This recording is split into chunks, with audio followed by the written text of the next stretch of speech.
तो मैंने कहा बोर्ड पे देखना, हम लोग आज स्टार्ट कर रहे हैं क्लास 10th का साइंस का केमिस्ट्री का चैप्टर कर रहे हैं बेटा। और चैप्टर है एनसीईआरटी के according that is chapter number 2। Chapter का नाम है एसिड बेस एंड सॉल्ट, ठीक है। और इससे पहले हम लोगों ने केमिस्ट्री का एक चैप्टर ऑलरेडी कर रखा है that is chemical reaction and equation. तो केमिस्ट्री के हिसाब से हमारा सेकंड चैप्टर है और सिलेबस के हिसाब से हाँ एनसीईआरटी का भी सेकंड चैप्टर, और एक चैप्टर हम लोगों ने और किया है फिजिक्स का दैट इज लाइट, है ना, लाइट का रिफ्लेक्शन एंड रिफ्रैक्शन। तो चलो तो स्टार्ट करेंगे बेटा। और इसका इंट्रोडक्शन देखिए कुछ इस तरह से है। आप लोग सब जानते हैं 9th में आप लोगों ने केमिस्ट्री पढ़ा, आपने वहां जाना कि एलिमेंट्स क्या होते है ना। और एट प्रेजेंट अगर हम बात करें यहाँ 115 लिखा हुआ है, एट प्रेजेंट कुछ 118 या 119 एलिमेंट क्या हो चुके हैं, डिस्कवर हो चुके हैं। और आपने 9th में पढ़ा कि ये जो एलिमेंट्स होते हैं ये 3 कैटेगरी में होते हैं। इनमें से कुछ क्या है, मेटल्स हैं, कुछ नॉन मेटल्स हैं, कुछ मेटोलाइट्स भी होते हैं, कुछ मेटोलाइट्स भी होते हैं। तो ये किसके टाइप्स हैं, these are the types of elements. कि जो धरती में हम कह रहे हैं कि 118 119 एलिमेंट्स होते हैं, ये एलिमेंट्स क्या होते हैं, 3 कैटेगरी में क्लासिफाई किए गए हैं। इनमें से कुछ है मेटल, कुछ है नॉन मेटल, कुछ है मेटलाइट्स, कुछ है मेटलाइट्स। बट तुमने लास्ट साल 9th में ये भी पढ़ा कि ये एलिमेंट क्या करते हैं, दे अंडरगोस केमिकल रिएक्शन। और जब ये केमिकल रिएक्शन में जाते हैं एलिमेंट तो बेटा क्या बनाते हैं, they make compound, they make compound. अब वो कंपाउंड जो बनता है वो कंपाउंड 3 तरह के होते हैं। एलिमेंटों के केमिकल रिएक्शन से जो कंपाउंड बनते हैं दैट दोज कंपाउंड, एक गेट बंद कर देते हैं, those compound can be a acid, it could be a base और it could be a salt. ये बातें मैंने क्यों बताई कि आपको समझ आएगी। जो आप चैप्टर का नाम पढ़ रहे हैं acid base and salt, basically ये क्या है, these are the classification of compound, these are the classification of compound. जो 118-19 एलिमेंट है उनका क्लासिफिकेशन आपने लास्ट साल पढ़ा था कि उनमें से मैंने कहा कुछ मेटल है, कुछ नॉन मेटल है, कुछ मेटोलाइट्स हैं। तो जब ये एलिमेंट्स आपस में कंबाइन होके कंपाउंड बनाते हैं तो जो कंपाउंड बनता है बेटा that compound will either an acid base और सॉल्ट। तो जो चैप्टर का नाम है थोड़ा आपको समझ आए क्या है acid base and salt. They are nothing, they are the types of compound, they are the types of compound. कि हमने कंपाउंड को 3 कैटेगरी में बांटा है, कुछ एसिड होंगे, कुछ बेसिस होंगे, कुछ सॉल्ट होंगे। और पूरे चैप्टर में हमें 3 चीज ही पढ़नी है। चल इतना समझ आया जो मैंने अभी तक समझाया, ठीक है, दैट इज द इंट्रोडक्शन। चल और चैप्टर की स्टार्टिंग हो रही है बेटा एक टॉपिक दैट इज इंडिकेटर्स। और अगर हम समझाने से स्टार्ट करें कि जो टॉपिक है इंडिकेटर्स, कि इंडिकेटर का मतलब इस चैप्टर में क्या है, केमिस्ट्री में इंडिकेटर का मतलब क्या है। इंडिकेटर बेटा वो केमिकल सब्सटेंस हैं, they are the those chemical substance which give different colour in acid और बेस। जो क्या करते हैं, एसिड में जब जाते हैं या एसिड के कांटेक्ट में आते हैं तो अलग कलर देते हैं, बेस में जाते हैं तो क्या करते हैं, अलग कलर देते हैं। और एसिड और बेस में जो वो डिफरेंट कलर शो करते हैं या देते हैं उसके आधार में हम क्या कर पाते हैं, इनकी मदद से एक एसिड और बेसिक सब्सटेंस की पहचान कर पाते हैं। और ऐसे केमिकल सब्सटेंस को क्या कहा जाता है मोहित, इंडिकेटर्स। का इंडिकेटर्स नहीं, दैट इज इंडिकेटर कहलाता है। चल मैं मजाक कर रहा हूं, मैं भी कई चीजों को बहुत गलत प्रोनाउंसिएशन करता है, दैट इज इंडिकेटर, है ना, दैट इज गलत, दैट इज करेक्ट, गलत नहीं, दैट इज करेक्ट, ठीक है मेरा बेटा। तो इंडिकेटर सबको समझ आ रहा है। Dyes is nothing but that is a chemical. Dyes mean एक पाउडरी सब्सटेंस जिसको हम फ्लूइड के साथ मिला के, लिक्विड फॉर्म में या और तरह के साथ मिला के और तरह से यूज करते हैं। आप इसको ऐसे कह सकते हैं कि indicator are those chemical substance which give different colour in acid and base, and on the basis of change in colour we can identify whether the given substance is acid और बेस। समझ आया बेटा indicator क्या है, ठीक है। तो indicator का काम क्या है, इंडिकेटर काम बता ही दिया, इसका काम है एसिड और बेस की पहचान कराना। दूसरी इसकी फंक्शन क्या है कि ये एसिड और बेस में डिफरेंट कलर देता है, उसी आधार पे आप बता पाते हैं कि एसिड है कि बेस है। Help determine the nature, obviously या तो सब्सटेंस का नेचर, नेचर बोले तो क्या वो एसिड है या बेस। ले देखिए एक ही तरह की बात को कितनी तरह से लिखो। इंडिकेटर का काम है एसिड और बेस को आइडेंटिफाई कराना। कैसे करा पा रहा है, बिकॉज इंडिकेटर वो केमिकल सब्सटेंस है बेटा जो एसिड और बेस में अलग अलग कलर देते हैं, ठीक है भैया। चल पिंक भी आएगा, तूने आज पिंक है ना, आज पिंक भी आएगा। आज पिंक भी आएगा, ठीक है। ये पर्चे अपने पे ट्रांसफर, अच्छा फूल है, चलो मुझे लगा पर्चे, कोई एक दूसरे को फूल दो, है ना, बट मेरा फूल मत बनाना। 3 कॉमन इंडिकेटर, 3 कॉमन इंडिकेटर, वैसे इंडिकेटर बहुत तरह के होते हैं, बट कॉमन इंडिकेटर इसलिए कहा जाता है कि ये 3 इंडिकेटर जिनका यहाँ नाम लिखने वाले हैं, बताने वाला हूँ, ये आमतौर पे स्कूल लेवल पे भी इस्तेमाल किए जाते हैं या बच्चों को दिखाए पढ़ाए जाते हैं।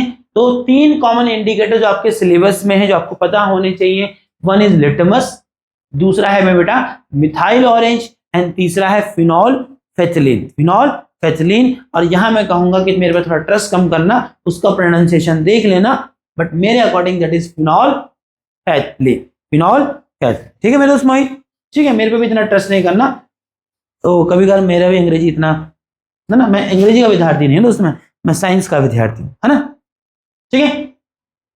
इतना क्लियर है आपको? 3 तरह के कॉमन इंडिकेटर्स आपको पता होने चाहिए, जो हम आगे पढ़ने वाले भी हैं। First is litmus, second is बेटा methyl orange, and third is phenolphthalein. एक एक करके पढ़ते हैं ये तीनों इंडिकेटर कैसे काम करते हैं। तो हम बात कर रहे हैं बेटा सबसे पहले किसकी? Litmus indicator. किसकी बात कर रहे हैं?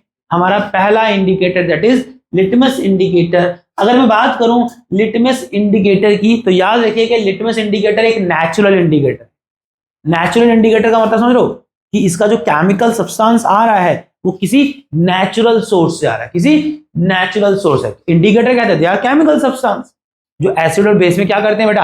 अलग अलग कलर देते हैं। और जो लिटमस है ये क्या है? एक नेचुरल इंडिकेटर है। नेचुरल इंडिकेटर क्यों है? क्योंकि इसका जो एक्सट्रैक्ट है, इसका जो एक्सट्रैक्ट है, जो एक्चुअल में लिटमस जो केमिकल है उसका एक्सट्रैक्ट किससे मिलता है? लीचिन से मिलता है। किससे मिलता है? लीचिन से मिलता है। लीचिन इज लाइक एल्गी, एक तरह का एल्गी है। क्या है? प्लांट भी नहीं कह सकते, इसमें आता है एक तरह की एल्गी है, लीचिन, उससे मिलता है क्या? उसका जो एक्सट्रैक्ट, अरे जैसे कि मान के चलो मैंने कहा तुलसी का पत्ता होता है, आप उसको हाथ पे ऐसे मसलेंगे तो क्या होगा? उसमें कुछ रस निकलेगा, नहीं निकलेगा? तो क्या बोलोगे आप उस रस को? तुलसी का एक्सट्रैक्ट है। बोतल में आता भी है ना तुलसी का, क्या कहते हैं, ड्रॉप, है ना। अब आजकल मॉडर्न लोग तुलसी कहां डालते हैं? दुकान पे जाते हैं, तुलसी का एक्सट्रैक्ट लाते हैं। क्या किया गया इंडस्ट्री, जैसे तेल होता है, सरसों का बीज जब पीसा जाता है तो क्या निकलता है? Oil. That oil is what? That is the extract of जो भी वो। अगर मस्टर्ड का सीड था तो मस्टर्ड ऑयल का, मस्टर्ड के पेड़ का क्या है वो, या मस्टर्ड के सीड का क्या है? एक्सट्रैक्ट है। समझ लो एक्सट्रैक्ट का मतलब क्या है, ठीक है। तो लिटमस क्या है? एक नेचुरल इंडिकेटर है। किससे मिलता है? एक तरह का एल्गी है दैट इज लीचिन, उससे मिलता है, लीचिन के एक्सट्रैक्ट से बनता है। और इसका जो नेचुरल, जो प्राकृतिक या न्यूट्रल जो कलर होता है वो एक्चुअल में क्या होता है? पर्पल होता है। क्या होता है? पर्पल होता है। क्या होता है? पर्पल। बट आप बोलेंगे भैया हमने तो पढ़ा है कि लिटमस 2 तरह के होते हैं, मुझे लगता है पढ़ा तो है आप लोगों ने आज से पहले भी, छोटी क्लास में भी एसिड बेस चैप्टर होता है ना। तो लिटमस किससे मिलता है? एल्गी, लीचिन से मिलता है। नेचुरल कलर या न्यूट्रल कलर उसका पर्पल है। बट हम जानते हैं कि इंडिकेटर, हम जो लिटमस इंडिकेटर है वो 2 कलर में पाया जाता है, ब्लू लिटमस और रेड लिटमस। एक्चुअल में उसमें कलर ऐड किया जाता है। लीचिन से जो लिटमस मिल रहा है, जो that is a natural indicator, उसका नेचुरल कलर पर्पल ही होता है। उसमें अलग से कलर ऐड किया जाता है, उसको 2 कलरों में बनाया जाता है। One is red, another is blue. मैं बात करूंगा कि ऐसा क्यों किया जाता है। बट याद रखना कि लिटमस मिलता है किससे? लीचिन से, और उसका एक ही कलर होता है नेचुरल। तो पूछे कि लिटमस का न्यूट्रल कलर क्या है, तो लिटमस का न्यूट्रल कलर पर्पल ही है। हाँ, लिटमस 2 रंगों में आता है, रेड एंड ब्लू, वो बनाया जाता है by adding some additional colour, ठीक है। बात करते हैं क्यों ऐसा किया जाता है, बट उससे पहले लिटमस टेस्ट की अगर हम बात करें तो देखो, जो लिटमस का इस्तेमाल कैसे करते हैं एसिड और बेस में अंतर करने के। एसिड में क्या देखा जाता है बेटा कि ब्लू लिटमस को अगर एसिड में डाला जाए तो देखा जाता है कि ब्लू लिटमस का कलर ब्लू से रेड हो जाता है। किसमें? एसिड में। ये आपको याद रखना है, ये आपको याद रखना है कि blue litmus change to the colour, change its colour to the red in acid. और इसी प्रकार से बेस में क्या होता है कि रेड लिटमस क्या होता है? रेड से ब्लू हो जाता है। तो याद रख लोगे दो तरह का लिटमस है, रेड एंड ब्लू। जो ब्लू लिटमस है वो ब्लू से रेड होता है किसमें, एसिड में। तो याद रखो कि एसिड में क्या चेंज देखने को मिलता है, एसिड में जो चेंज है वो किसका कैसा है, ब्लू टू रेड। और बेस में लिटमस का कलर क्या होता है, जो रेड लिटमस है वो रेड से ब्लू हो जाता है किसमें, बेस। और अगर कोई न्यूट्रल सब्सटेंस है जो ना एसिड है ना बेस है, तो ऑब्वियस सी बात है उसमें कोई कलर का चेंज नहीं होता है। ठीक है, याद रहेगा, हाँ या ना। लिटमस दो तरह का है, red and blue. Blue to red होता है किसमें, एसिड में, और रेड टू ब्लू होता है किसमें, बेस। ठीक है, चल अच्छा यहाँ एक सवाल का जवाब दे लेते हैं मिथाइल ऑरेंज पे जाने से पहले, क्योंकि पेपर में पूछ लेता है कि जब लिटमस का न्यूट्रल कलर पर्पल है तो हम एक्चुअल में दो तरह का लिटमस क्यों बना रहे हैं। ऑब्वियसली कलर एडिशनली एक्स्ट्रा कुछ एडिशनल कलर ऐड करके ही बना रहे हैं, क्योंकि न्यूट्रल कलर तो पर्पल होता है। रीजन समझो कि पर्पल कलर उसका न्यूट्रल होता है, तो जब एसिड में डालेंगे तो पर्पल से जब वो थोड़ा रेडिश शेड में जाएगा तो बहुत इजीली विजिबल होगा। बट जब बेस में लिटमस डालोगे तो न्यूट्रल कलर तो पर्पल ही है, तो पर्पल से किस शेड पे जाएगा, ब्लू शेड पे जाएगा। और पर्पल से जो ब्लू का शेड जाएगा आई थिंक वो इजीली विजिबल नहीं होगा, इजीली विजिबल नहीं होगा। यही कारण है कि लिटमस को एडिशनली कलर ऐड करके दो कलर में प्रोड्यूस किया जाता है, one is red and blue. Reason है so that when it is added to the acid and base the change in color can be easily identified, कि जो चेंज इन कलर आएगा उसको इजीली देखा जा सके। इसलिए लिटमस जो न्यूट्रल कलर पर्पल ही होता है उसको दो कलर में बनाया जाता है। खाना का समझ आ रही नहीं आ रही, अगर उसने पूछा कि why litmus is created in two colour red and blue, क्योंकि न्यूट्रल कलर उसका पर्पल ही होता है तो उसको यूज कर लेगा सीधा सीधा। तो रीजन है ऐसा इसलिए किया जाता है कि ऐसा करने से उसके एसिड और बेस पे जाने पे जो कलर का चेंज आता है वो कलर का चेंज देख पाना क्या होता है, इजीली विजिबल हो जाता है, या कलर का चेंज देख पाना इजी हो पाता है। ठीक है, चले आगे बेटा। तो आई थिंक लिटमस हो गया। Litmus is a natural indicator, किससे मिलता है, लीचिन से मिलता है। दो कलर में बनाया, न्यूट्रल कलर पर्पल होता है या नेचुरल कलर पर्पल होता है। रेड एंड ब्लू में हम उसको बनाया जाता है।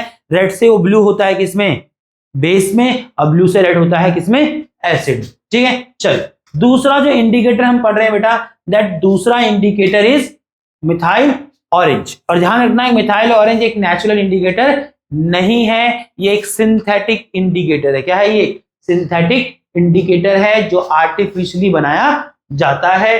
तो मिथाइल ऑरेंज पहला पॉइंट दैट इज याद होना चाहिए। अगर पूछे एक सिंथेटिक इंडिकेटर का एग्जांपल दीजिए तो लिटमस नहीं लिख सकते, litmus example of natural indicator. ठीक है, तो बच्चा बोलता है छोटी छोटी बातें क्यों बता रहा है, हर तरह का सवाल बन सकता है ना। अगर वो आपको give an example of natural indicator तो वहां मिथाइल ऑरेंज देगा क्या, आपको पता होना चाहिए जो आप इंडिकेटर पढ़ रहे हैं नेचुरल कौन है और सिंथेटिक कौन। तो नेचुरल कौन था, लिटमस। एंड मिथाइल ऑरेंज जो सेकंड इंडिकेटर हम पढ़ रहे हैं वो क्या है, सिंथेटिक इंडिकेटर है। वो क्या है, सिंथेटिक इंडिकेटर है।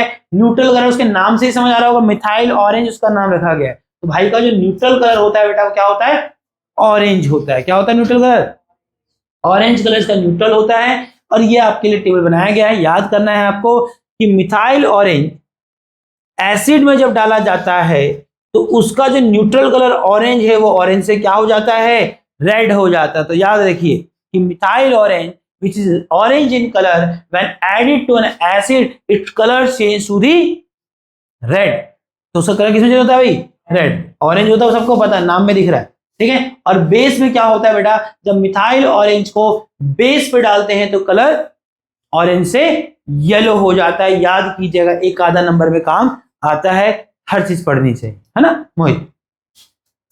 आगे बढ़ सकता हूं, कोई ऐसा बहुत टेक्निकल चीज नहीं है, नाम पता होना चाहिए। याद रखिए एक सिंथेटिक इंडिकेटर है, याद कीजिए न्यूट्रल कलर ऑरेंज है, और याद कीजिए बेटा कि एसिड में कलर का चेंज क्या है, रेड में जाता है और बेस में येलो हो जाता है, ऑरेंज वाला कलर।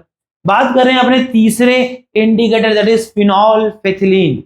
फिनोल्फेथिलीन इज आल्सो ये भी इंडिकेटर तो है बट ये भी क्या है, सिंथेटिक इंडिकेटर है बेटा। क्या है, ये सिंथेटिक इंडिकेटर है। ठीक है, तो सिंथेटिक इंडिकेटर भाई न्यूट्रल कलर इसका होता है कलरलेस, इसका कोई कलर नहीं होता है। फिनोल्फेथिलीन का न्यूट्रल कलर क्या है, कलरलेस होता है।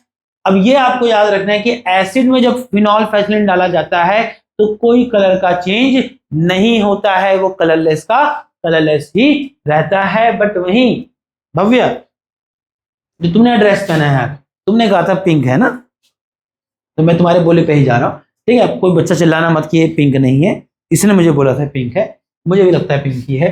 तो कलर चेंज की अगर बात करूं तो फिनोल्फेथिलीन बेटा जब किसी बेस में डाला जाता है तो उसका कलर जो कोई कलर नहीं है वो कलरलेस ही होता है, बट बेस पे जाने पे उसका कलर क्या होता है दोस्त, पिंक हो जाता है। देखो पिंक पसंद है, क्यों? मेरे को तो पिंक पसंद है, मैं तो पिंक कलर का टी शर्ट भी पहन लेता हूं। तुमने देखा तुमने पिंक कलर की टी शर्ट में है ना, है ना भाई टी शर्ट पिंक। तुझे क्यों नहीं पिंक पसंद? तुझे क्या पसंद है, व्हाइट, ब्लू? हाँ हाँ, कुछ नहीं तो खतरनाक है। चलो, तो मोहित को कुछ पसंद नहीं है, बाद में पसंद आएगा, कभी कभी पसंद बाद में भी क्रिएट होती है, ठीक है। तो पिंक मेरा भी फेवरेट है, ठीक है भाई। फेवरेट कलर मेरा कुछ नहीं है, मुझे सारे कलर फेवरेट लगते हैं, है ना। हाँ बोलो, कुछ बोलना चाहो तो बोल सकते हो, बच्चों को मौका दिया जाता है, ठीक है। तो याद रहेगा बेटा, फिनोल्फेथिलीन कलर कैसा है, एक सिंथेटिक इंडिकेटर है, कलर न्यूट्रल क्या है, कलरलेस है। एसिड में कलरलेस का कलरलेस लेता है, बेस में कलरलेस से पिंक हो जाता है। इतना बढ़ना है, बताओ आगे बढ़ेंगे, इसमें क्या टाइम बर्बाद कर रहे हैं। चलिए, आए टर्मरिक। टर्मरिक जानते हो मेरे दोस्त मोहित, क्या होता है टर्मरिक मोहित? वीको की क्रीम कह रहा है, बताओ। टर्मरिक बोले तो वीको की क्रीम। अबे तुम सच में जेनजी हो,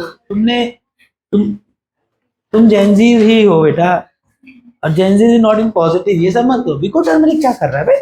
घर में मम्मी हल्दी नहीं इस्तेमाल करती बेटा, टर्मरिक मेरे बॉस मोहित हल्दी, वही कहां बोला तूने, तो तूने वीको बोला, वीको टर्मरिक लगा रहा है। टर्मरिक जो हल्दी है सबने देखा है, सबके घर में इस्तेमाल होता है ना। ऐसा कोई व्यक्ति नहीं जिसने हल्दी देखा नहीं हो। घर में हल्दी एज अ पाउडर यूज होता है, कच्ची हल्दी भी होती है, मेरे गले में आ रखा है ना। हाँ बस चंदन है भाई, घर है, चंदन अलग होता है, हल्दी बात कर रहे हैं। हर पीला इज नॉट सोना, और इसी प्रकार से हर पीला इज नॉट हल्दी, हल्दी चंदन। क्या बोली तुम लोगों को। चलो कोई नहीं, अरे मेरे टॉपिक खत्म करना है, हमारे पे एक डेडलाइन रहती है, और एक डेडलाइन समय की भी है, डेडलाइन टॉपिक कहाँ तक खत्म करना है उसकी भी है, वहां तक जाना है। मेरे बच्चे बातें नहीं करो, मैं आपकी मदद करता हूँ। अगर आप नहीं जानते हैं, अगर आप इतने भ्रमित हैं, तो मैं आपको राह दिखाऊंगा। टर्मरिक का मतलब होता है मेरा बेटा हल्दी, ठीक है। अब मोहित, घर में जो हल्दी है मेरे बेटा, दैट हल्दी इज आल्सो अ इंडिकेटर। और जब मैं कहता हूं हल्दी इंडिकेटर, तो आपको समझ आना चाहिए क्यों है इंडिकेटर, क्योंकि पता है कि इंडिकेटर क्या होता है। इंडिकेटर वो सब्सटेंस है जो एसिड बेस में कलर चेंज करता है। इसका एसिड में कलर अलग आता है और बेस में कलर कुछ और होता है। और जब हम कह रहे हैं कि हल्दी एक इंडिकेटर है, मींस अंडरस्टूड है कि हल्दी एक ऐसा सब्सटेंस है विच give different colour in acid और बेस। मतलब हल्दी का इस्तेमाल भी एसिड और बेस में अंतर करने के लिए किया जा सकता है, ठीक है दोस्त। वरुण, तो अब ये मेरे बेटा याद रखिएगा कि जो हल्दी है हमारी, वीको नहीं, हल्दी, टर्मरिक नहीं, हल्दी टर्मरिक। पांच चक्कर में कन्फ्यूज हो गया, हल्दी टर्मरिक नॉट वीको, ठीक है। तो हल्दी जो टर्मरिक है बेटा, एसिड और न्यूट्रल सब्सटेंस में वो कलर चेंज नहीं होता, वो येलो का येलो ही रहता। कभी घर में एक कटोरी में हल्दी लेना, उसमें नींबू निचोड़, नींबू is what, that is an acid, citric acid होता है। आप क्या देखेंगे, उसका कलर ब्लू का येलो ही रहेगा। और इसी प्रकार से जब हल्दी में कोई बेसिक सब्सटेंस डालते हैं, मैं बताऊंगा आपके घर में कई तरह के बेसिक सब्सटेंस भी हैं, तो आप देखेंगे उसका कलर येलो से क्या हो जाएगा, रेड हो जाएगा। येलो से क्या हो जाएगा बेटा, रेड हो जाएगा। उदाहरण के लिए आप एक कपड़े पे ही थोड़ा हल्दी लगाइए, कपड़ा पीला हो जाएगा। आप उस पर साबुन या डिटर्जेंट साबुन लगाइएगा, साबुन चूंकि जो होता है बेटा that is a washing soda. हम इस चैप्टर में जब सॉल्ट पढ़ेंगे तो वहां वॉशिंग सोडा भी आ रहा है, that is a salt, but उसका नेचर कैसा होता है, वो नेचर में बेसिक होता है। सॉल्ट भी एसिड बेस होते हैं, आएगा चैप्टर में आगे। बट जो वॉशिंग सोडा है, या जब सिंपल लगता है क्यों इतना बता रहे, आएगा ना टाइम पे, तो आप जब उस पर साबुन लगाएंगे, दैट इज बाथिंग सोप या कपड़े धोने वाला साबुन लगाएंगे, जो नेचर में क्या होता है बेटा, बेस होता है। आप जैसे ही इसमें बेस साबुन लगाएंगे दैट इज अ बेस, और जैसे ही वो साबुन दैट इज अ बेस के कांटेक्ट में आएगा, आप देखेंगे उसका कलर येलो से रेड हो जाएगा। क्या हो जाएगा, येलो से रेड हो जाएगा। ठीक है, तो इससे ये साबित हो गया कि हल्दी क्या है, एक इंडिकेटर। कैसा इंडिकेटर है, नेचुरल। तो कभी अगर आपको बोले कि नेचुरल इंडिकेटर के दो एग्जांपल दो, तो एक तो आपको याद है लिटमस है, और एक आपके घर में पड़ा हुआ हल्दी। ठीक है, याद रहेगा। रेड इज ब्राउन लिखा, red is, you can write red is, not red is brown, आप चाहें तो रेड लिख दीजिए। रेड कैबेज मैंने भी नहीं देखा है, ठीक है, बट एक प्लांट है। अब रेड कैबेज का जो एक्सट्रैक्ट होता है, अब एक्सट्रैक्ट समझा दिया मैंने कि रेड कैबेज का जो लीफ होता है, जब उसको मसला जाएगा उसमें से एक तरह का फ्लूइड निकलता है, that fluid is what, that is red cabbage का एक्सट्रैक्ट। और रेड कैबेज का जो एक्सट्रैक्ट होता है बेटा, वो भी क्या है, एक इंडिकेटर। कैसा, ऑब्वियसली रेड कैबेज एक प्लांट है मेरे बच्चा, दैट इज नेचुरल इंडिकेटर। तो रेड कैबेज का जो एक्सट्रैक्ट है वो भी एसिड और बेस में अलग अलग कलर देता है। तो हम कह सकते हैं कि रेड कैबेज का, रेड कैबेज नहीं, रेड कैबेज का एक्सट्रैक्ट क्या है, एक नेचुरल इंडिकेटर है, जस्ट इंडिकेटर। याद रखिए दिमाग में कि नेचुरल है वो। एसिड की अगर हम बात करें तो रेड कैबेज का जो एक्सट्रैक्ट होता है वो एसिड में कैसा कलर चला जाता है, उसका कलर रेड हो जाता है। क्या हो जाता है, एक्चुअली उसका एक्सट्रैक्ट रेड ही कलर का होता है, वो रेड का रेड ही रहता है, बट बेस में उसका कलर रेड से ग्रीन हो जाता है। ठीक है मेरे दोस्त, तुमको ग्रीन पसंद है क्या, मुझे ग्रीन भी पसंद है, मुझे पिंक से ज्यादा ग्रीन पसंद है।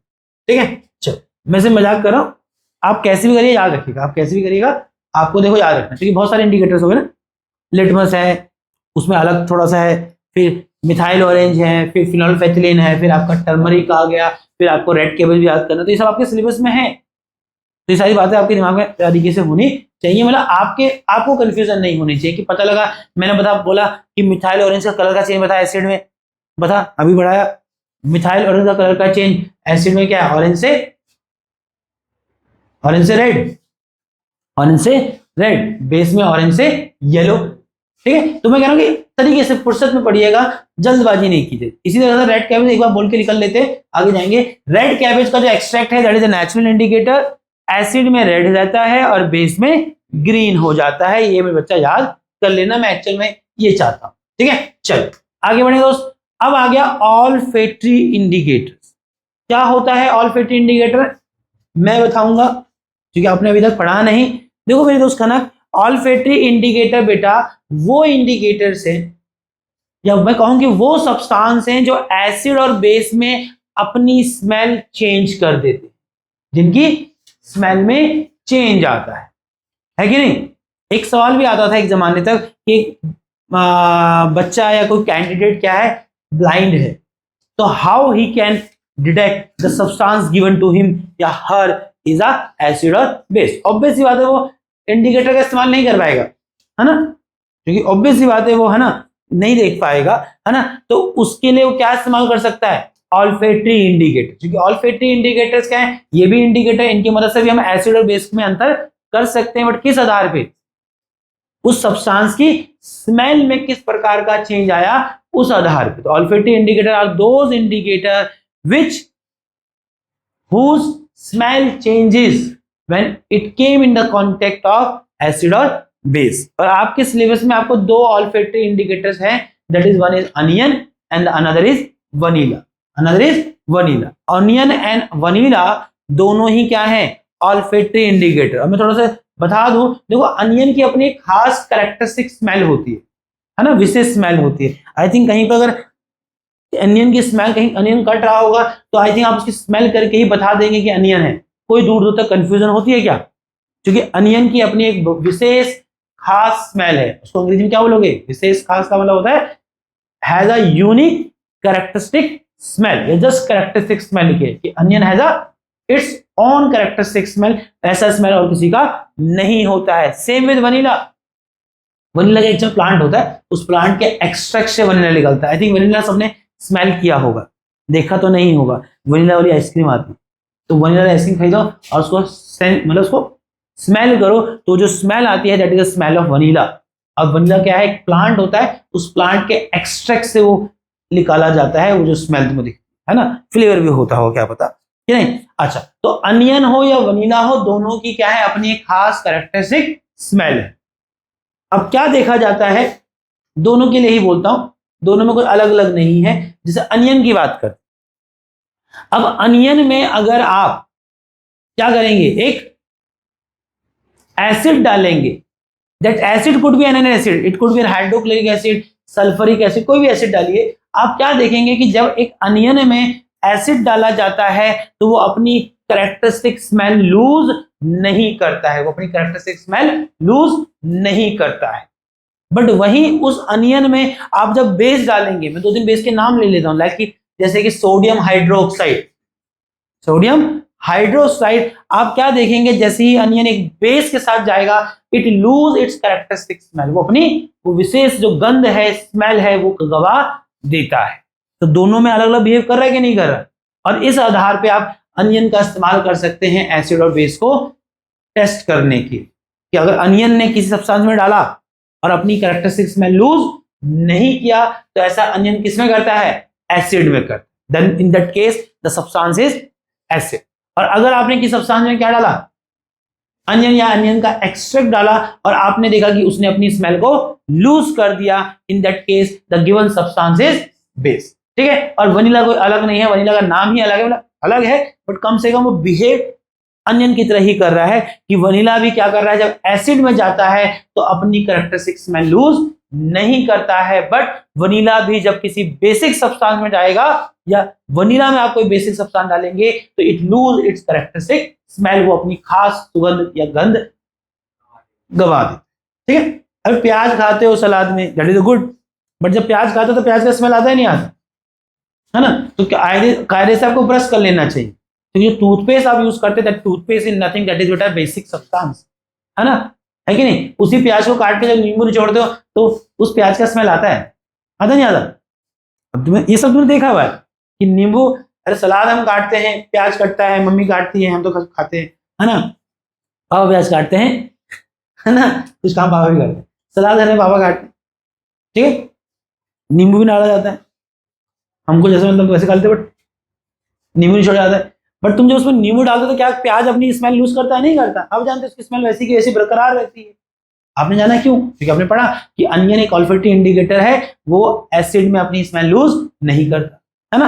आपने प्याज खाया, आपके मुंह में प्याज का स्मेल आएगा, प्याज खाना अच्छा चीज है, बट आइडली मैं सलाह दूंगा जिस दिन प्याज खाते हो तो भाई आपको उस दिन तो कम से कम खाने के बाद ब्रश कर ही लेना चाहिए, क्योंकि तुमने प्याज खाया, बाकी नहीं सूंघना चाहते ना उस प्याज का स्मेल, वो भी तेरे मुंह से, वो भी तेरे मुंह से। देखो दोनों बातें, यहाँ केमिस्ट्री भी है और थोड़ा सा क्या सिविक बातें भी हैं कुछ, है ना। तो आपको कम से कम उस दिन क्या कर लेना चाहिए, ब्रश कर लेना चाहिए। अब थोड़ा इसमें विज्ञान क्या है, आप जब ब्रश कर रहे हैं तो खाली ब्रश तो घुमाएगा नहीं, यू विल यूज टूथपेस्ट, किसी ब्रांड का हो, तो toothpaste is nothing that is a basic substance, है ना। आप पुराने जमाने के तो आप नीम से दांत बना लीजिए, नीम नहीं आता, पहले लोग नीम की डंठल से करते थे, वो भी बेस होता है, वो भी बेस। कोई भी कड़वी चीज क्या है, बेस। बट सबसे आसान चीज क्या है, नीम कहाँ खोजेंगे, घर में टूथपेस्ट पड़ा है, आप वो यूज कीजिए। हाँ मेरे बेटा, अब टूथपेस्ट कड़वा क्यों नहीं होता, तो मेरे भाई आर्टिफिशियल जैसे लिटमस तो पर्पल कलर का होता था, रेड ब्लू बना देते ना, है ना। अब जो तू इनो खाता है वो भी बेस होता है, कड़वा ही होता है, बट जो तू खाता है कड़वा कभी लगता नहीं होगा, उसके ऊपर कोटिंग की रहता है, लेमन का, ऑरेंज का, अलग अलग फ्लेवर में इनो आ रहा है ना। तो टूथपेस्ट भी ऐसा ही, ठीक है दोस्त, उसका टेस्ट कड़वा ही होता है, उसमें कई तरह के और सब्सटेंस भी डाल दिए जाते हैं कि तेरे को मस्त मीठा मीठा स्वाद आ जाए, नहीं तो सुबह से तेरा मूड खराब हो जाएगा। लोगों को स्वाद ही चाहिए, लोगों को इलाज थोड़ा ना चाहिए, लोगों को स्वाद चाहिए, फ्रेगनेंस चाहिए, सेंट डाल देंगे, है ना। चल, अनियन हैज एन इंडिकेटर, तो मैंने बता दिया आपको अनियन क्या है बेटा, एक इंडिकेटर। कैसा इंडिकेटर है मोहित, कैसा इंडिकेटर है, ऑनियन एक स्मेल करता है, मार खाएगा मेरे से गधा कहीं का। यार तू मुझे डिसअपॉइंट क्यों करता है मेरे बेटा, चलो यार, मैं भी छुपा रहा हूँ, मैं लगा यहाँ ऑल्फैक्टरी लिखा होगा, लिखा है कहीं पे, मैं क्यों छुपा रहा हूँ, है ही नहीं। अनियन एक इंडिकेटर है, हाँ स्पेसिफिक ही बोलिए, कैसा इंडिकेटर है, ऑल्फैक्टरी इंडिकेटर। मैं बच्चा मैं आगे बढ़ूंगा, मुझे लगता है आपको मैं सबको समझा पाया हूं। मोहित ऐसा मत करो बेटा, ये मेरे लिए खतरनाक नहीं बेटा, ये आपके लिए खतरनाक है ना। चलिए अब इंडिकेटर हो गया, आ जाते हैं किस पे, एसिड। ऑब्वियसली चैप्टर में एसिड और बेस पढ़ना है, ठीक है। तो अब हम आ गए हैं किसमें बेटा, एसिड्स पढ़ेंगे। क्या पढ़ेंगे, एसिड, ठीक है। घबराओ नहीं, मैं तुमको जानता हूं, मैं बहुत जल्दी खत्म नहीं करूंगा, मैं इस प्रिंसिपल में बिलीव करता नहीं। मुझे पता है कि मैंने कितना पढ़ाना है, ज्यादा नहीं, बट एक्चुअल में चाहूंगा कि हम एसिड की प्रॉपर्टी कल पढ़े, क्योंकि वो टेक्निकल हो जाएगा, रिएक्शन कैसे लिखने, कैसे याद करने।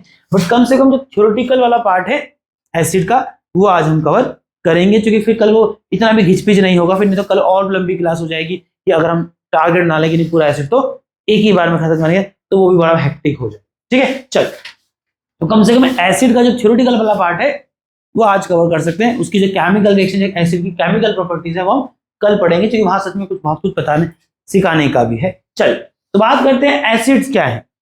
तो एसिड क्या है बेटा? एसिड जनरली हैव सोर टेस्ट, या मैं ऐसे कहूं कि एसिड वो सब्सटेंस हैं जो स्वाद में कैसे होते हैं? सोर, दैट इज खट्टे होते हैं। क्या होते हैं? जैसे नींबू आपने टेस्ट किया होगा, कैसा टेस्ट होता है उसका? खट्टा। क्यों? इससे साबित होता है कि नींबू खट्टा है, मतलब नींबू के अंदर कोई ना कोई ऐसा सब्सटेंस है जो कैसा है नेचर में? एसिडिक सब्सटेंस है। नींबू में जो एसिडिक सब्सटेंस है वही नींबू क्या कर रहा है? खट्टा टेस्ट दे रहा है। कच्चा आम कभी खाया होगा, मैं उन एसिड के नाम भी बताया था, थोड़ा आगे काम को मुझेगा। वो एक्चुअल में जो नींबू में एसिड है सिट्रिक एसिड है। क्या है? Citric acid. इसी प्रकार से आम आपने अभी खाया होगा कच्चा, तो कच्चा आम कैसा होता है? खट्टा होता है। क्यों होता है? क्योंकि वो खट्टा टेस्ट किसका होता है? तो बताया कि एसिड ही वो सब्सटेंस है जिनका टेस्ट क्या होता है? सोर, खट्टा होता है। तो अगर कच्चा आम अगर खट्टा लग रहा है तो उसका कारण एक्चुअल में क्या है? कि उस कच्चे आम में कोई ना कोई एसिडिक सब्सटेंस है। वो एसिडिक सब्सटेंस ही उसको क्या दे रहा है? खट्टा टेस्ट दे रहा है। जितने भी सिट्रस फूड है, जितने भी खट्टे फूड हैं, उनके अंदर सिट्रिक एसिड होता है। टमाटर, टमाटो अंग्रेजी में, वो भी क्या होता है? कच्चे में कम से कम उसका टेस्ट खट्टा होता है। रीजन है कि उसके अंदर भी एक एसिड होता है, एसिड का नाम है ऑक्जेलिक एसिड। क्या? Oxalic acid. इसी प्रकार से दही आप खाते होंगे, दही में भी क्या होता है? टेस्ट, स्वाद कैसा होता है? दही का खट्टा होता है। रीजन, उसके अंदर भी एक एसिड होता है, एसिड का नाम है, याद है किसी को? Lactic acid. शाबाश, ठीक है। इमली खाई किसी ने? इमली भी कैसा एसिड होता है? इमली का स्वाद भी खट्टा होता है। रीजन, इमली के अंदर भी एक एसिडिक सब्सटेंस मौजूद है, that is citric acid. That is citric acid. ठीक है दोस्तों, इतना चलेगा? तो मैंने लिखा भी है यहाँ पर। तो एसिड क्या है, सबको समझ आया? एसिड आमतौर पे वो सब्सटेंस बेटा जो स्वाद में खट्टा है, सोर है अंग्रेजी में बोलेंगे, वो क्या होते हैं? एसिडिक सब्सटेंस होते हैं। क्या होते हैं? Acidic substance. दे टर्न, ये तो हमने बता ही दिया, ये प्रॉपर्टी तो ऑलरेडी हम जानते हैं कि एसिड कौन से सब्सटेंस है जो स्वाद में खट्टे हैं। और लिटमस पे अगर हम बात करें तो एसिड वो सब्सटेंस है जो ब्लू लिटमस को किस में बदल देता है? रेड में बदल देता है। और कई तरह के जो फ्रूट हैं, ऑब्वियस सी बात है, उनके अंदर क्या होता है? नेचुरल एसिड मौजूद होता है। उदाहरण के लिए लेमन में सिट्रिक एसिड, ऑरेंज जो आप खाते हो उसके अंदर सिट्रिक एसिड, टैमरिन इमली में टाइट्रिक एसिड, दही जो आप खाते हो उसमें लैक्टिक एसिड, टमाटर भाई मैंने बताया कौन सा एसिड? Oxalic acid. और कई तरह के जो जीव जंतु हैं, मधुमक्खी वगैरह, वो जो आपको डंक मारते हैं, उनके डंक में भी कई तरह के एसिड होते हैं। बात करें। ठीक है दोस्तों, चलो, तो बात कर रहे हैं organic acid. Organic means natural, नहीं कहते ना आजकल ऑर्गेनिक खाओ, कहां से खाएगा ऑर्गेनिक? उसके लिए खेती खुद से कर, है ना, क्योंकि मार्केट में जो अनाज है वो ऑर्गेनिक नहीं है, दवा के फर्टिलाइजर, केमिकल फर्टिलाइजर का इस्तेमाल होता है। मैं सिर्फ शब्द का मतलब था ना कि ऑर्गेनिक, चाहते थे उसको लिख सकते थे क्या? नेचुरल एसिड, बट ठीक है, नेचुरल नहीं लिखा, organic acid, that is nothing that is natural acid. मैं ऐसे इसलिए बता रहा हूं कि आपके दिमाग में समझ आने, ऑर्गेनिक एसिड, नेचुरल एसिड मतलब वो एसिड जो नेचर में किसी न किसी प्लांट या एनिमल से जो उसका सोर्स है, तो क्या है? Organic acid. तो acid naturally present in plant and animal are called organic acid. कोई भी एसिड जो पेड़ पौधे जीव जंतु में प्राकृतिक तौर पे मौजूद है उसको ही कहा जाएगा मेरे भाई क्या? Organic acid. ऑर्गेनिक एसिड के कैरेक्टरिस्टिक क्या है? नेचुरल ऑकरिंग होते हैं तभी तो ऑर्गेनिक है, कि नेचर में मिलते हैं। और आमतौर पे हमेशा नहीं, आमतौर पे ज्यादातर जो ऑर्गेनिक या नेचुरल जो एसिड है बेटा, वो क्या होते हैं? वीक होते हैं। क्या होते हैं? वीक होते हैं। ठीक है, ये सब पढ़ लोगे आप खुद से। कुछ ऑर्गेनिक एसिड के नाम लिखे हैं, किसमें पाए जाते हैं वो बताएगा। मैं पढ़ लेता हूं आपके लिए, जैसे एसिटिक एसिड जिसको इथेनॉइक एसिड भी कहते हैं, विनेगर, सिरका में भी क्या होता है? एक ऑर्गेनिक एसिड होता है, दैट इज एसिटिक एसिड या इथेनॉइक एसिड। इथेनॉइक एसिड उसका क्या है? IUPAC साइंटिफिक नेम है, ये उसका कॉमन नेम है। बेहतर आप दोनों याद रखें, जो बहुत पॉपुलर है, यूज किया जाता है। सिट्रिक एसिड की बात करें तो भी बताया सिट्रिक एसिड क्या होता है, ज्यादातर जितने सिट्रस फूड हैं, फ्रूट्स, उनमें पाया जाता है सिट्रिक एसिड मिलेगा आपको। लेमन और ऑरेंज में लैक्टिक एसिड बताया था। सोर मिल्क क्या है, दही, दही सोर मिल्क होता है ना, दूध जो फट जाता है। कर्ड। टैट्रिक एसिड किसमें मिलता है बेटा आपको, टैमरिंड, इमली में टैट्रिक एसिड होता है। अनराइप कच्चे अंगूर जो होते हैं, ग्रेप्स, अनराइप ग्रेप्स जो होते हैं, उसमें भी क्या होता है, टैट्रिक एसिड होता है। टोमेटो में बताया ऑक्जेलिक एसिड होता है। और जो एंट स्टिंग, जो चींटी भैया डंक मार देती है आपको, उस हिस्से पे जलन हो जाता है, जंग नहीं बोलना चाह रहा, आप भी जान रहे, जलन जो आपको होती है, इरिटेशन होती है, कारण है कि चींटी दीदी जब आपको डंक मारती है तो अपने डंक से आपकी बॉडी में एक एसिड रिलीज कर देता है। That acid is formic acid, उसका कॉमन नाम है, साइंटिफिक नाम उसका मिथेनोइक एसिड है। नीडल लीफ जानते हो, एक पेड़ होता है, हम पहाड़ के जो लोग हैं हम जानते हैं, हमारे वहां तो कंडाली उसको बोलते हैं, है ना, नीडल लीफ। एक पेड़ होता है, उस पेड़ की पत्तियों में छोटे छोटे कांटे होते हैं, अगर वो तुम्हारी बॉडी को छू गया तो उन कांटों में क्या होता है, एसिड होता है। उन कांटों की मदद से आपकी बॉडी पे क्या करता है, एसिड रिलीज करता है। तो पेड़ पौधे भी अपने सेल्फ डिफेंस में एसिड का इस्तेमाल करते हैं, सिर्फ इंसेक्ट या एनिमल नहीं, है ना, ठीक है। तो चींटी भी तो आपको डंक ऐसे ना मारती है, जब उसको आपसे खतरा लगता है तब वो आपको डंक मारती है, और तुमको तंग करने के लिए वो डंक से तुम्हारी बॉडी में एक एसिड रिलीज करती है। याद रखना कौन सा एसिड, मिथेनोइक एसिड, उसको कॉमनली फॉर्मिक एसिड भी कहते हैं। इसी प्रकार से निटल लीफ एक पेड़ होता है, उसकी जो पत्ती है उसमें भी छोटे छोटे कांटे होते हैं। कांटे से क्या करता है, अगर तो इसको जानवर छू जाए, विशेषकर इंसान टाइप का जिसकी चमड़ी सॉफ्ट है ना, तो क्या होता है कि वो बॉडी में एसिड रिलीज करता है। वो एसिड भी क्या होता है, formic acid. Formic acid common name है, साइंटिफिक नेम उसका मिथेनोइक एसिड है, बट जो फॉर्मिक एसिड बहुत पॉपुलर है, यूज किया जाता है। तो दोनों याद रखने चाहिए, ठीक है दोस्तों। आगे बढ़ सकते हैं, कनक बोलो बेटा।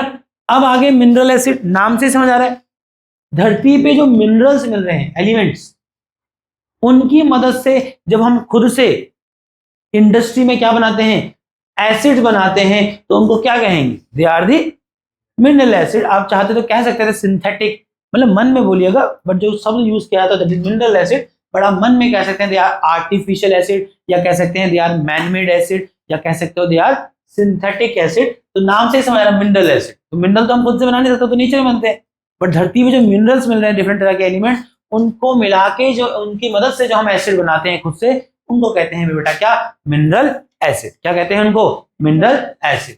Acid prepared from mineral of earth, धरती में मिलने वाले मिनरल से जो एसिड हम प्रिपेयर करते हैं उन्हें कहते हैं क्या, क्या कहते हैं दीपांशु, सो गया है मेरा बच्चा, मिनरल एसिड। ठीक है, मिनरल एसिड, ठीक है। कुछ मिनरल एसिड के नाम बता देता हूं। हाइड्रोक्लोरिक एसिड, हम लोगों ने बायोलॉजी का एक चैप्टर पढ़ा है, लाइफ प्रोसेस डाइजेशन।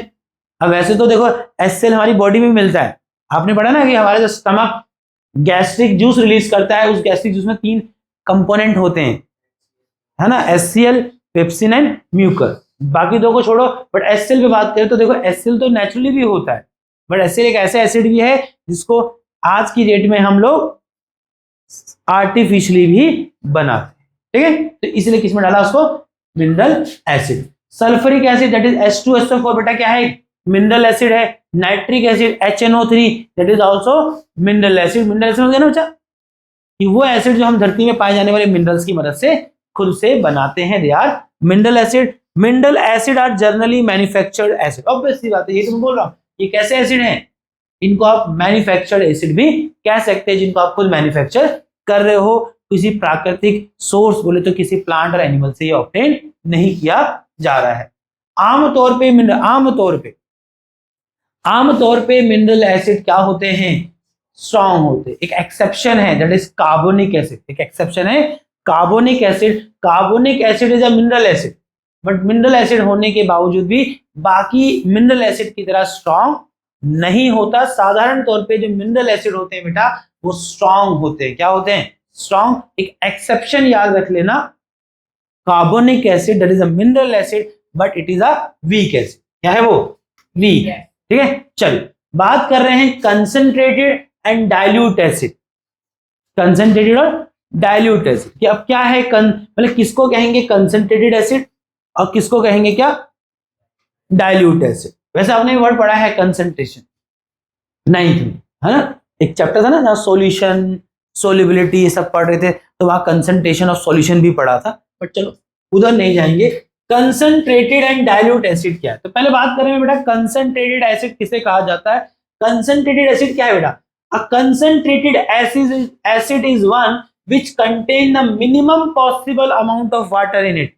एक ऐसा एसिड जिसके अंदर वाटर की जो मात्रा है वो कम से कम जितनी संभव हो सके उतनी है। बच्चा का फिर डाली क्यों रहे हो, आप थोड़ा चैप्टर में आगे जाके पढ़ेंगे। एसिड को एसिडिक प्रॉपर्टी शो करने के लिए वाटर की जरूरत पड़ेगी। अब थोड़ा मेरे को इसका जवाब मत मांगना, हम जब एसिड को और इलोबरेट करेंगे मैं एक्सप्लेन करूंगा। एक एसिड जिसमें 0 वाटर होगा वो एसिडिक प्रॉपर्टी शो ही नहीं कर। अभी जवाब मत मांगना, सिर्फ फैक्ट बता क्यों क्या कैसे वो आएगा आपके सिलेबस में। ऐसा भी नहीं कि बहुत डिस्कवरी चैनल का साइंस है जो डिस्कवरी चैनल आपके सिलेबस में है, आपके सिलेबस में है, बट फैक्ट बता रहा हूं। एक एसिड अपना एसिडिक बिहेवियर वाटर की प्रेजेंस में ही शो करता है, तो मेरे बेटा वाटर तो डालना पड़ेगा, क्योंकि वाटर नहीं डालेगा तो वाटर नहीं होगा तो वो एसिड भी नहीं होगा, मतलब एसिड की तरह बिहेव भी नहीं। अब सूखा एसिड लेके हाथ में घुमा देगा कुछ नहीं होगा, बट उसमें एक बूंद पानी गिर गई तो वो अपना कमाल दिखा देगा, तो हाथ जला देगा, है कि नहीं। एसिड खतरनाक होता, उनकी एक प्रॉपर्टी आगे आनी थी, बताया था यार कोरोसिव, किसी चीज से पड़ जाए तो उसको गलाने की क्षमता रखते हैं। एसिड इतने स्ट्रांग होते हैं कि मेटल और पत्थर तक को गला सकते, इतने कोरोसिव होते, ठीक है। चलो बदलाव में आ रहा हूं कंसंट्रेटेड एसिड, तो कम से कम ये तो क्लियर कर दिया ना मैंने आपको, एक एसिड को एसिड की तरह शो करने के लिए उसके अंदर वाटर तो डालना पड़ेगा, बट एक ऐसा एसिड जिसके अंदर वाटर की जो कंसंट्रेशन जो अमाउंट है वो क्या है, जितना कम से कम संभव हो सकती थी उतना है, उसको कहते हैं क्या concentrated acid. The acid which contain minimum possible amount of water in it is called concentrated acid. सस्ते शब्दों में सस्ता बोलना नहीं जाता, सस्ता ही सस्ता हो जाता है, मतलब ऐसा एसिड जिसमें एसिड की मात्रा बहुत अच्छी खासी है बट उसकी तुलना में वाटर की मात्रा बहुत कम है, उसको कहते हैं क्या कंसंट्रेटेड एसिड। है ना, कंफ्यूजन है तो मेरे पास बोलो। दीपांशु तो आज फुल वासियां ले रहा है। दीपांशु कंसंट्रेटेड एसिड समझ आया मेरे बेटा। चल दीपांशु ने ऐसी मुंडी हिलाई तो मैं उसकी मुंडी को हाँ में ही लूंगा। किसी को डाउट तो बोलो बेटा। नैतिक एंड हार्दिक पीछे बैठे हुए, यश नेगी एंड ये श्रेष्ठ, यश नेगी समझ आया ना। कंसंट्रेटेड एसिड कौन है बेटा, एक acid which contain minimum possible amount of water, एक ऐसा एसिड जिसके अंदर कम से कम जितना संभव वाटर हो सकता है उतना वाटर ही मौजूद है, उसे कहा गया है बेटा कंसंट्रेटेड एसिड। अब डाइल्यूट एसिड क्या होगा, पानी मिलाओ उसमें, हल्का कर दो उसको, तो डाइल्यूट एसिड क्या है, acid which dilute acid is one which contain much more of water, जिसमें अधिक मात्रा में वाटर हो, उसे कहते हैं क्या डाइल्यूट एसिड। आपकी स्कूल की लैब्स में दैट इज केमिस्ट्री या जो भी साइंस लैब बोलिए, उसमें जो ज्यादातर एसिड आपके डिस्प्ले पर रखें जो आप यूज करते हैं वो क्या होते हैं, सबके सब डाइल्यूट होते हैं। क्या होते हैं, डाइल्यूट, क्योंकि कंसंट्रेटेड एसिड बहुत खतरनाक होते हैं। आपकी बॉडी पार्ट पे गिर गया, अभी जो चीज मेटल गला देगा तुम्हारा स्किन और हड्डी गलाने में, क्या है नहीं समझे, सुना ना एसिड बर्न हो जाएगा, नहीं हो सकता। चल तभी तो देखो ना वो जो तेजाब तेजाबी nothing that is acid ban हो गया। क्यों बैन हो गया आप भी जानते हैं, उसके कई दुष्ट बालक उसका गलत उपयोग करते हैं, है ना। अब क्या करें, दुनिया तो अधिक गलत लोगों से ही भरी लगती है कई बार। हाँ बेटा अरे यार ये तुमने बहुत गलत, ये देखो उसने नहीं बोला तो मत बोलो, ऐसे करा तो उसने ये नहीं बोला पी लो मेरे बच्चा, आप उसको एस्केलेट नहीं करो और ऐसी बातें क्लास में मत करो, समझा। इतने भी तुमको जेंजीज कहते हैं बट इतने भी जेंजीज मत बनो, है ना, ये ऐसी बातें मत कर। मैं एक बहुत सीरियस मैटर बता रहा हूँ तो वजीब एक्टिंग करे दोनों, है ना। चलो मैं इन दो के लफड़े में नहीं पढ़ूंगा, मुझे लगता है बाकी लोग समझदार हैं, ठीक है। हाँ बेटा क्लीनिंग के लिए वॉशिंग सोडा यूज करते हैं, क्लीनिंग वाले समाज में। हाँ फिर क्लीनिंग के लिए तो एसिड ज्यादा बढ़िया रहेगा, वो गला रहेगा। नहीं अरे सुनो सुनो, मैं उसका जवाब दे रहा हूं। अब हम थोड़ा आगे चलेंगे। एसिड और बेस दोनों ही कोरोसिव होते हैं मेरे भाई, समझ रहा है? जितना खतरनाक एसिड होता है, तो ये मत सोच कि बेस बहुत शांत चीज है। Acid and base both are corrosive. एक स्ट्रॉन्ग एसिड और एक स्ट्रॉन्ग बेस दोनों ही उतने खतरनाक, केमिकली थोड़ा अलग है, बट एक मामले में दोनों में समानता है कि एसिड हो या बेस हो। तू कहीं ये सोचने लगा कि मैं एसिड की बात कर रहा हूँ कि कोरोसिव है, तो तुझे लग रहा है कि बेस उसका उल्टा होगा, वो नहीं होगा। बेस, जो स्ट्रॉन्ग बेस है लाइक सोडियम हाइड्रोक्साइड, ये इतना ही कोरोसिव है जितना एक strong acid HCl, hydrochloric acid या बाकी एसिड, ठीक है? तो बेस कोई वो नहीं होते, है? बट दोनों के अपने अपने इस्तेमाल, ठीक है? बट फिलहाल कंसंट्रेटेड समझ आया? एक ऐसा एसिड जिसके अंदर वाटर की मिनिमम पॉसिबल अमाउंट मौजूद है, that is a concentrated acid. और एक ऐसा एसिड जिसके अंदर वाटर की मात्रा अधिक है एसिड की मात्रा से, उसे कहा जाता है डाइल्यूट एसिड, ठीक है? चल, और एक इंपॉर्टेंट चीज, preparation of dilute acid. Obviously आता है, आपके जो लैब्स में कंसंट्रेटेड एसिड आते होंगे, टीचर लोग क्या करते होंगे, जो कंसंट्रेटेड एसिड की जो बॉटल्स होती होंगी, उनमें से क्या करते होंगे, छोटी छोटी बोतल में उसको पलटते होंगे, इतना एसिड डालेंगे, बाकी सब पानी भर देंगे। और एक एसिड में पानी मिला के इसको डाइल्यूट करना क्या कहलाएगा? एसिड का डाइल्यूशन कहलाएगा। क्या कहलाएगा? डाइल्यूशन। बट एक इंपॉर्टेंट बात है, जब एक एसिड को डाइल्यूट करते हैं, कैसे करेंगे भाई? आपके पास कंसंट्रेटेड एसिड है, आप क्या करेंगे? कंसंट्रेटेड एसिड लीजिए थोड़ी मात्रा में, बाकी उसमें क्या मिलाइए? पानी मिलाइए। तो आप क्या कर रहे हैं? एसिड को, उस कंसंट्रेटेड एसिड को क्या कर रहे हैं? डाइल्यूट कर। बट एक फैक्ट लिखा है यहाँ कि जब जो एसिड को डाइल्यूट करते हैं, एसिड को डाइल्यूट करते हैं मतलब जब एसिड में डाइल्यूट करने के लिए पानी, वाटर ऐड किया जाता है, तो ये एक एक्सोथर्मिक प्रोसेस है। क्या है ये? Exothermic process. और केमिकल इक्वेशन रिएक्शन आपने पढ़ा था कि एक्सोथर्मिक रिएक्शन क्या होती है? एक ऐसी रिएक्शन जिसके होने से हीट प्रोड्यूस होती है। क्या होती है?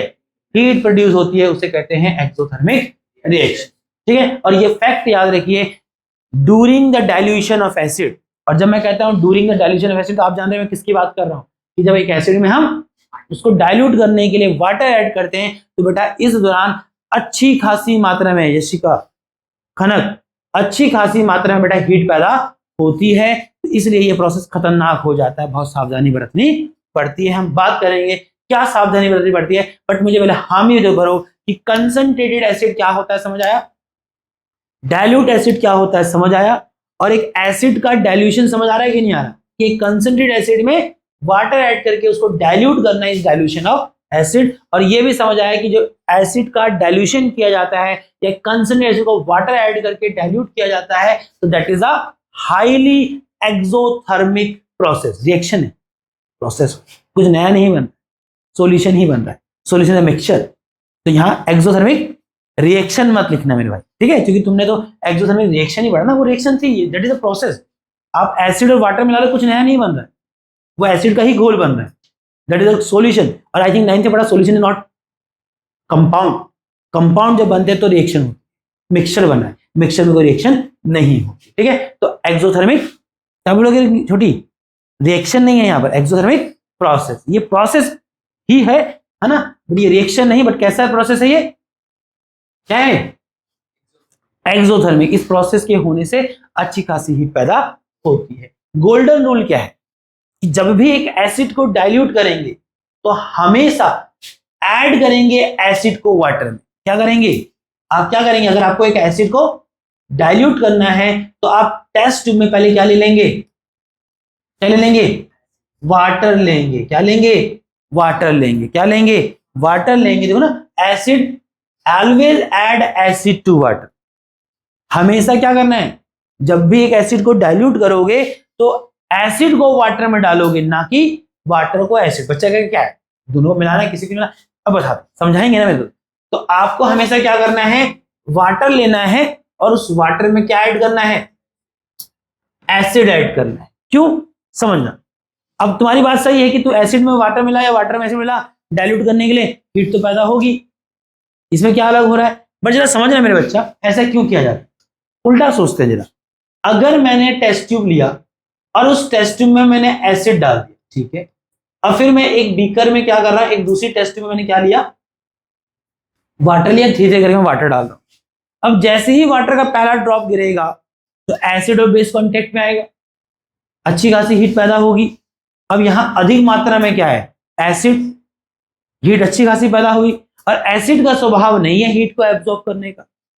क्या होगा, उस अच्छी खासी हीट की वजह से क्या होगा कि जो वाटर वहां जाएगा उस हीट की वजह से स्टीम बन जाएगा, तुरंत क्या बन जाएगा, स्टीम बनेगा। आप और डालते रहेंगे वो भी स्टीम बनेगा, और जब स्टीम बनेगा तो इट हैव द चांसेस कि वो स्प्लैश आउट कर जाएगा। क्या कर जाएगा, स्प्लैश आउट कर जाएगा, और जब वो स्प्लैश करेगा तो उसके साथ एसिड भी आप पे गिर सकता है। It can be very danger. सच में एसिड को डाइल्यूट करना एक खतरनाक प्रोसेस है। तो फिर बच्चा कहेगा इसमें क्या हो जाएगा, इसमें यह होगा कि वहां पहले से वाटर बहुत ज्यादा है, आप थोड़ा थोड़ा करके क्या कर रहे हैं, उसमें एसिड डाल रहे हैं, हीट पैदा होगी, हीट पैदा होगी, but water have the nature of absorbing the heat.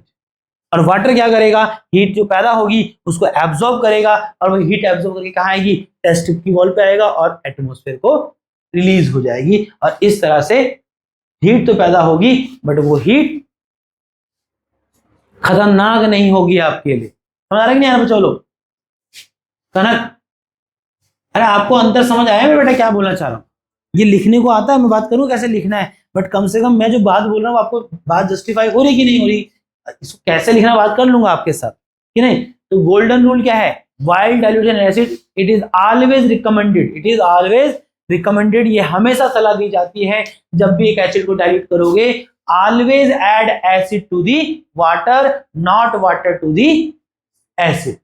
ठीक है, never add water to concentrated acid, क्योंकि ऐसा करने पे जो हीट पैदा होगी वो वहां डाले गए वाटर को तुरंत स्टीम बनाएगा, and that steam can splash the acid out of the test tube, और एसिड आप पे चेहरे पे गिर सकता है, कहीं बॉडी हाथ पर गिर सकता है। ठीक है, और तुम जानते हो कि एसिड खतरनाक। ठीक है, ऑलवेज रिकमेंड किया जाता है कि आप कंसंट्रेटेड एसिड को धीरे धीरे, तेजी से नहीं, धीरे धीरे से क्या करें, वाटर में डालें, क्योंकि इस दौरान जो हीट पैदा होगी वाटर उसको इजीली एब्जॉर्ब करेगा, एब्जॉर्ब करके वो टेस्ट ट्यूब की वॉल पे, टेस्ट ट्यूब गर्म हो जाएगी। धीरे धीरे करना है, कि जो हीट पैदा हो रही है क्योंकि इतना जल्दी वो एटमॉस्फेयर को रिलीज समय लेगा, तुरंत मत करो ना, वो गर्म हुआ थोड़ा रुके आप, वो थोड़ा ठंडा हो गया फिर आपने डाल दिया, उसको ठंडा होने दो। समझ आया नहीं है, बोलो खाना बेटा। ठीक है, why should we not add water to acid, ये अगर पूछता है कि why it is always recommended, ये हमेशा क्यों रिकमेंड किया जाता है कि we should add acid to the water, not water to the acid, अगर इस साल पूछा जाता है तो आप लिखेंगे रीजन है, if water is added to concentrated acid heat is produce suddenly, heat क्या होती है, तुरंत पैदा होगी, वाटर में कन्वर्ट इनटू स्टीम एक्सप्लोसिवली, और वाटर स्टीम में कन्वर्ट होगा, कैसे, बहुत एक्सप्लोसिवली कन्वर्ट होगा, एसिड में स्प्लिट आउट, और ऐसा करने से क्या हो सकता है, एसिड स्प्लैश आउट कर सकता है, सीरियस बर्न में ऑकर, और इस वजह से अगर वो एसिड बॉडी के किसी पार्ट पे गिर गया तो वो एसिड बर्न कर सकता है, करेगा, वो शांत थोड़ा रहेगा, वो गिर जाएगा बॉडी पे तो अपना कमाल दिखाई देगा। ग्लास कंटेनर में ब्रेक, और जो ग्लास कंटेनर है ऑब्वियसली बात है वो भी उस हीट की वजह से ब्रेक कर सकता है, फिर तो भैया गिरेगा। ठीक है दोस्तों, चलो तो इतना ही हमें पढ़ना है, प्रॉपर्टीज ऑफ जो एसिड्स है बेटा। तो इसमें तुम देख लो कि शुरुआत की 3 प्रॉपर्टी बहुत थ्योरेटिकल है, बट उसके बाद जितनी भी प्रॉपर्टीज हैं बेटा वो सब की सब मैथमेटिकल लॉजिकल प्रॉपर्टीज हैं। केमिकल रिएक्शन में एक्सप्लेन करना है क्यों कैसा हो रहा है, कि आपको पेपर में लिखना भी आए। ठीक है, तो हम इसको कहाँ करेंगे एंड, इतना ही एंड करेंगे। ठीक है ना, आप खुश हो, तुम दुखी हो, हाँ समझा मोहित बाबू? तो इतना मेरे बेटा पढ़ के आना, इतना पढ़ के आना, कल की क्लास मिस मत करना। कल हम पढ़ेंगे क्या, प्रॉपर्टीज ऑफ एसिड। तो कल हम प्रॉपर्टीज ऑफ एसिड ही पढ़ेंगे, उसके अंदर कुछ टॉपिक और कवर हो जाएंगे, लाइक स्ट्रॉन्ग एसिड क्या है, वीक एसिड क्या है, इसका डेफिनेशन नहीं है, आप खाली समझ रहे हैं स्ट्रॉन्ग वीक, है ना, तो उसकी डेफिनेशन देंगे, और सभी एसिड में क्या कॉमन है, सारे के सारे एसिड एक जैसी प्रॉपर्टी क्यों शो कर रहे हैं, एसिड एसिडिक बिहेवियर वाटर में ही क्यों करता है, ये सारे रीजन कल लिख लेंगे, सिर्फ प्रॉपर्टी नहीं, मतलब ये सब भी कल कवर हो जाएगा। ठीक है, इतना कर, ठीक है दोस्त, बैठे रहो। तो मेरी तरफ से क्लास खत्म। मैंने आज बहुत प्रयास किया सामने देखने का भाई, है ना, देखा मेरे सामने आज मैंने देखा भाई। तुमको इससे कोई मतलब दिक्कत होगी क्या, मतलब ऐसा है क्या कि तुम्हारा